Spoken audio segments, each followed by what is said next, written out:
Salut tout le monde, j'espère que vous allez bien. Aujourd'hui cette nouvelle vidéo, on va parler du Axon 7 de ZTE.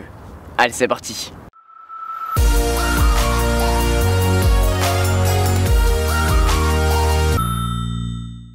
Mardi dernier, j'ai été invité au Trocadéro à Paris pour assister à la présentation officielle du Axon 7 de ZTE et c'était ouf. On a eu le droit à environ 1 heure de présentation de l'entreprise d'abord, de son ampleur ces dernières années.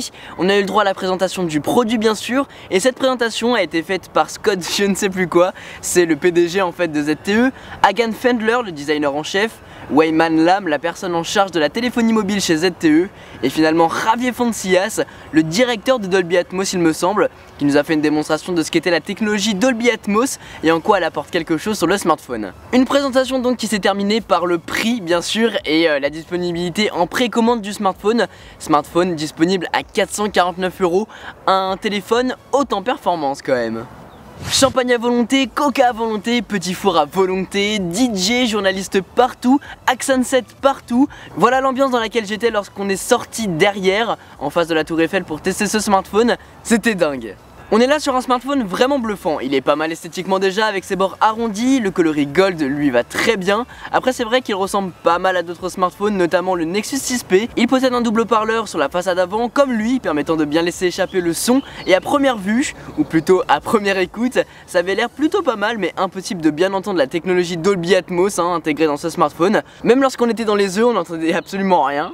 Du coup, double haut-parleur, en haut on va aussi trouver une caméra frontale de 8 mégapixels. Au dos on va avoir une caméra de 20 mégapixels cette fois-ci avec un stabilisateur optique et un stabilisateur logiciel, histoire de mettre toutes les chances de son côté pour avoir une image bien stable et non saccadée. Et là aussi les clichés sont superbes. Après ça a été fait par la marque donc on ne peut pas trop juger. En tout cas j'attends d'avoir le smartphone en poche pour me faire mon propre avis. Mais pareil, à première vue elles ont l'air extra. Sur le dessous on a un double LED pour aider pour les photos de nuit ainsi qu'une empreinte digitale, mais on en a pas trop entendu parler donc je pourrais pas vous dire si elle est rapide ou non, on verra ça. L'écran lui fait 5,5 pouces de diagonale, écran WQHD AMOLED avec une résolution de 2560 par 1440 pixels. Superbe écran, j'ai apprécié les noirs qui sont très profonds et les couleurs vives, mais j'ai pas pu mettre ma petite vidéo de Devin Supertramp pour pouvoir tester ça. En dessous donc on a accès à la prise USB-C pour la recharge rapide notamment, et dessus on peut mettre jusqu'à 2 cartes nano SIM plus une carte micro SD pour étendre le stockage qui est de base de 64 Go jusqu'à 128 Go, c'est juste énorme.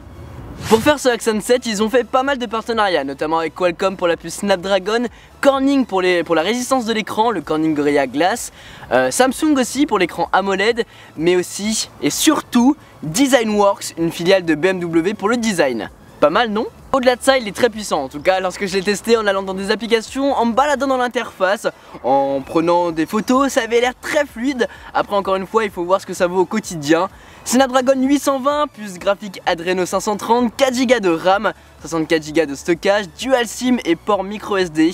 Il a vraiment tout pour lui, un smartphone très puissant qui tourne sous Android Marshmallow avec la surcouche ZTE que j'ai brièvement vue. Donc je ne peux pas trop vous en parler, mais à voir si on peut bien le personnaliser ou pas. Et côté benchmark, on a eu le droit à un petit screen de Antutu qui dévoile un score de 144 960, donc même plus élevé que le OnePlus 3. Voilà les amis pour cette rapide présentation du Axon 7 de ZTE, j'espère que cette vidéo vous a plu.